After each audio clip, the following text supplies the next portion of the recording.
Hi guys, welcome back sa ating channel and please subscribe for more videos to come. Parang ilang episodes na rin tayo na parating zero or hindi kagandahan yung mga huli natin. So, in-invite ako ng aking pinsan na pumunta daw kami sa San Carlos City sa may part ng Negros. May pakay sila dito at sumama na lang kami. Wala lang, experience. So, yun na nga, pagdating namin dito, medyo tanghali pa naman at nag-quick dive kami ng hapon sa aking kuya.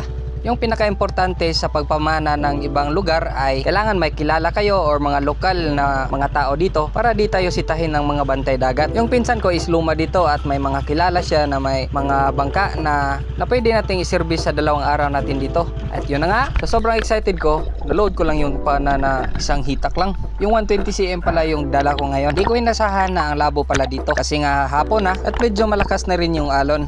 Pero let's try pa rin.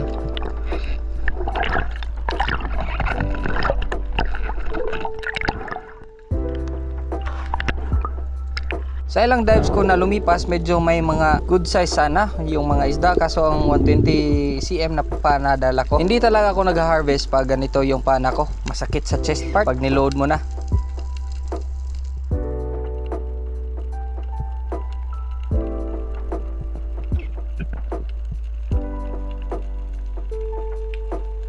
As usual, I always bring my flashlight pag ganitong mga bato. Walang laman, so ambush na lang.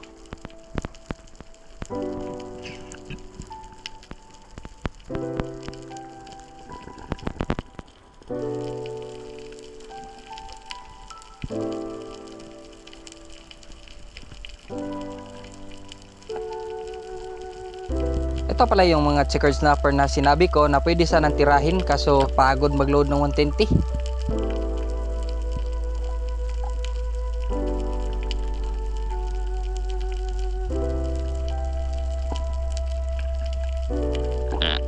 At nung pabalik na ako sa surface, akala ko ang laking tangigi, awa pala or mother bangus. Munti ko na sanang tirahin kaso nakita ko na bangus pala. Pag may nakita kayong ganyan, huwag nyo nang tirahin kasi para sa future ng ating dagat na maging sustainable pa rin. At bawal sa batas yang hulihin. Yun lang yung nakita ko pero zero tayo sa araw na to. Bawi na lang tayo at pumunta sa ibang spot. At sa dito na spot, akala ko ang labo pa rin. Kaya dinala ko yung 100 cm ko na pana at iniwan ko yung 120 ko. Sabi ko sa sarili ko na mag-harvest na lang ako na pwede nating dalhin pang uwi. Di nasahan, ang linaw pa lang ng dagat dito at ang daming mamaw pa.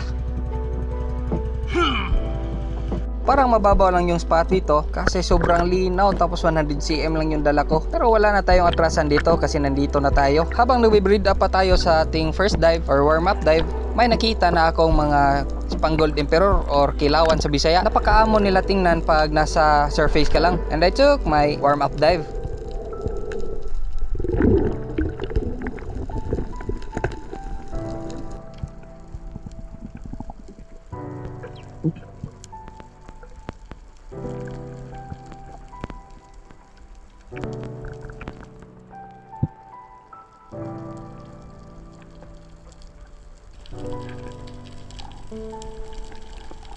Di pa medyo gumalaw yung current sa ngayon kaya wala akong nakitang mga bait fish.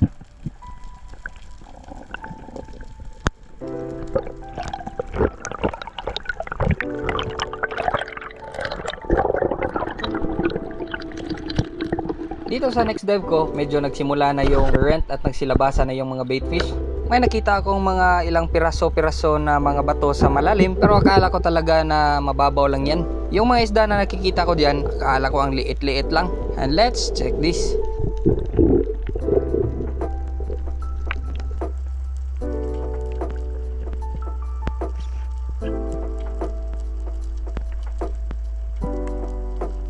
Ang dami ko nang nakitang mga coral trout dito pero di ko tinira yung iba kasi kala ko maliliit lang talaga. Or yung iba medyo na out of range. Kagaya nito, nasa 2 to 3 kilos na rin yan. Kasi may nahuli akong Harlequin Sweet Lips na parang kamay ko lang kalaki sa ilalim at nung nakuha ko na 1 kilo din pala. Pero ito, yung coral trout na to, out of range talaga yan. 100 cm yung dala ko eh.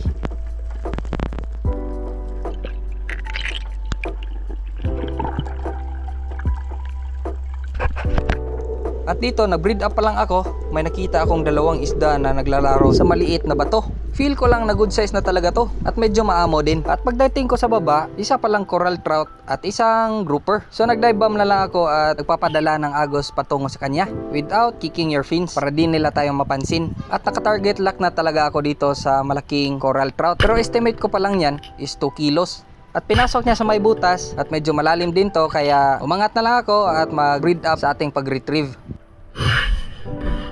Pero sa tingin ko dito, baka dito magos yung ating shaft. Pero good holding shot naman yun.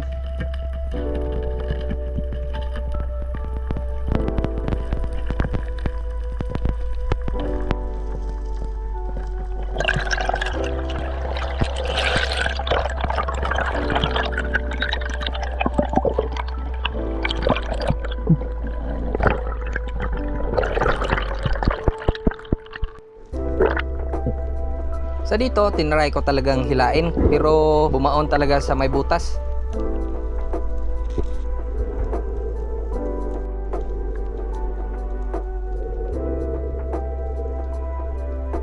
Last breaths and let's take the fish out of his hole.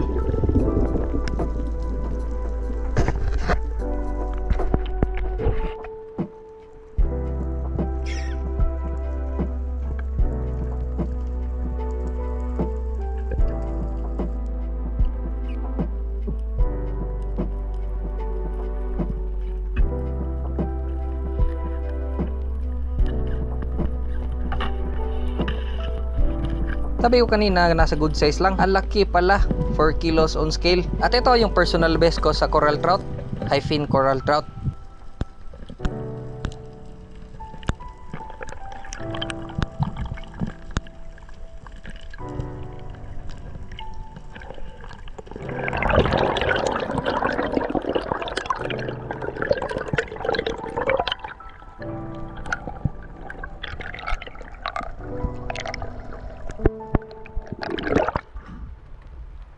Pinuntahan ako ni kuya ko at may nahuli din pala siyang passion fruit coral trout at 3 1/4 kilograms on scale.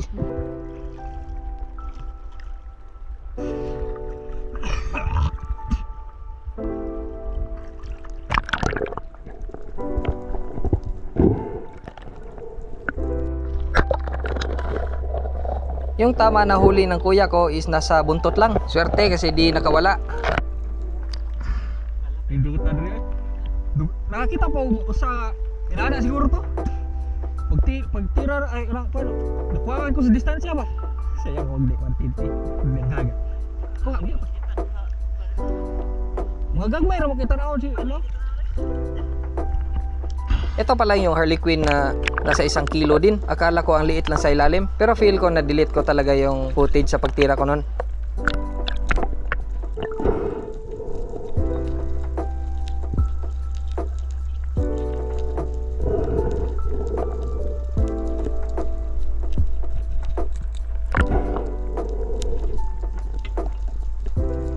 May nakita din pala akong mga king mackerel dito kaso grabe yung lalim. Di ako makaambos ng matagal. Kaya umuwi na lang kami at mag-enjoy sa lugar. Habang sila sa mga kasama ko is naghanap din sila ng mga seashells, pang sabaw, pang uwi. And shout out sa Hammerhead Spear Gun sa ating gloves.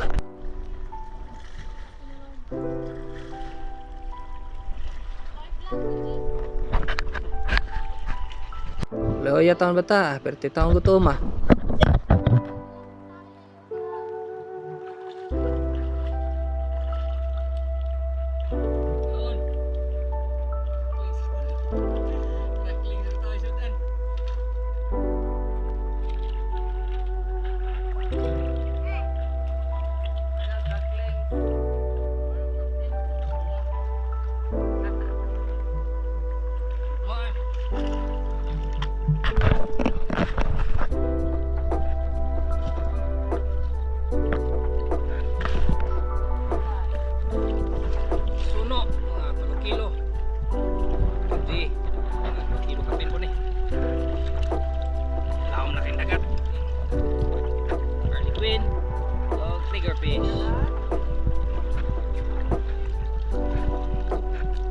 Sa lugar nga ni secret.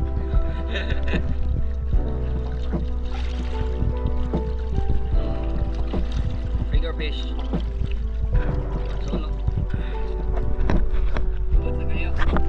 Pagkatapos namin kumain, umuwi na kami. At uuwi pa kami sa Toledo pagkahapon na.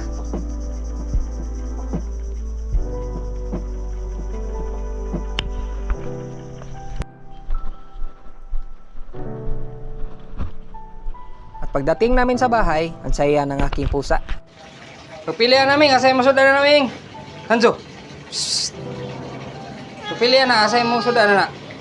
Sa ilang dives, nakabawi-bawi na rin tayo. May pang stocks na rin tayo sa ref, may pang ulam na limango at may pansabaw na seashells. So salamat talaga sa nagsuporta sa ating YouTube na palagi talaga kayong nagsubaybay sa ating mga episodes. So salamat sa lahat. Stay safe, dive safe.